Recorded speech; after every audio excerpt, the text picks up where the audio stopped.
Telangana assembly speaker గడ్డం ప్రసాద్ కుమార్ మాట్లాడుతూ భారీ వర్షాలకు తెలంగాణ రాష్ట్ర ప్రజలందరూ అప్రమత్తంగా ఉండాలని, వరద ప్రాంతాల్లో తక్షణమే సహాయక చర్యలను చేయాలని తెలంగాణ ముఖ్యమంత్రి రేవంత్ రెడ్డి ఆదేశించారు.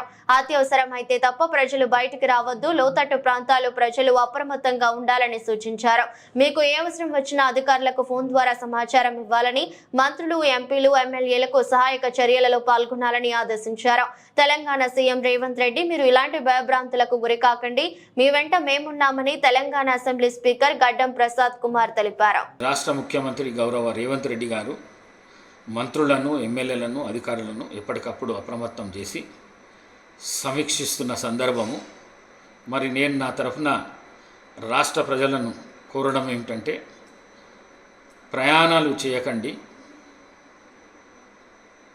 మరి పాత కరెంటు స్తంభాలను ముట్టుకోకండి, మరి పాత ఇళ్లల్లో ఉన్న వాళ్ళంతా ప్రభుత్వం ఏర్పాటు చేస్తున్న వసతి గృహాల్లో పాటు చేరండి, మరి పాత గోడల పక్కకు వెళ్ళకండి, మరి అదేవిధంగా వాగులు వంకలు దాటే ప్రయత్నం చేయకండి, అవసరం అనుకుంటేనే బయటికి వెళ్ళండి, లేకపోతే వద్దండి.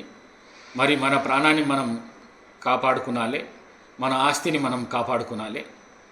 మరి ఈ విధంగా చేస్తే ఈ రాష్ట్ర ప్రభుత్వానికి మీరు మేలు చేసినట్టు ఉంటుంది, ఈ రాష్ట్ర ముఖ్యమంత్రి గౌరవ రేవంత్ రెడ్డి గారికి కూడా మీరు మేలు చేసినట్లు ఉంటుందని చెప్పేసి మీ అందరినీ కోరుకుంటూ సెలవు తీసుకుంటున్నాను.